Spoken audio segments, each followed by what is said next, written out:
Meneja wa barabara kuu nchini, Mhandisi Nchama Wambura, amesema kuwa uamuzi wa kupanua barabara hiyo umetokana na changamoto za magari makubwa, hususan malori, kusababisha ajali nyingi katika mteremko wa Mlima Nyoka. Barabara hii inapanuliwa kwa sababu za msingi. Imekuwa na mzigo mkubwa sana wa magari makubwa ambayo yamekuwa ni changamoto, mengi yakisababisha ajali kwa mali za watu, lakini pia hata na uhai.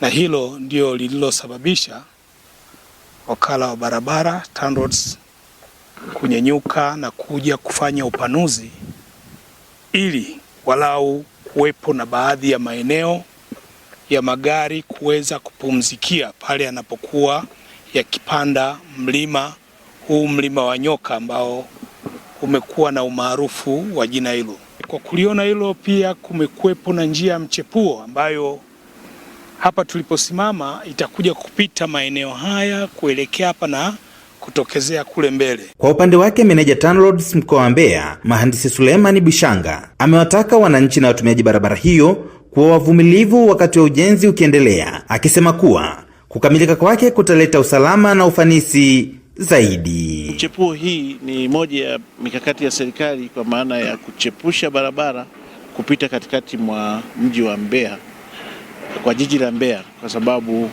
tukifika hapa Mlima Nyoka tulipo, inabidi twende tunapita Uyole ya kati, alafu tunaenda sambamba na jiji la Mbeya kwenda kutokea Sungwe.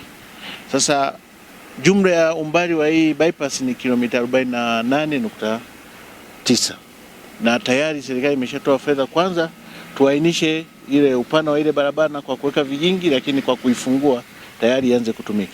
Lakini ni moja ya mikakati pia ya kuondoa misongamano katika jiji letu la Mbeya, kwa sababu pale Nsalaga tayari ule mradi wa kutoka Nsalaga kwenda Ifisi kwa kutengenezwa kwa njia 4 unaendelea. Nao baadhi ya wananchi wa mkoa wa Mbeya, akiwemo mzee maarufu Chief Locket Mwashinga, wameishukuru serikali kwa kuanza upanuzi wa barabara hiyo, wakisema kuwa kwa miaka mingi barabara hiyo imekuwa finyu na kusababisha ajali nyingi zilizohatarisha maisha ya watu na mali zao. Nashukuru sana viongozi waliokuja kutuita kwamba tunataka kupasua barabara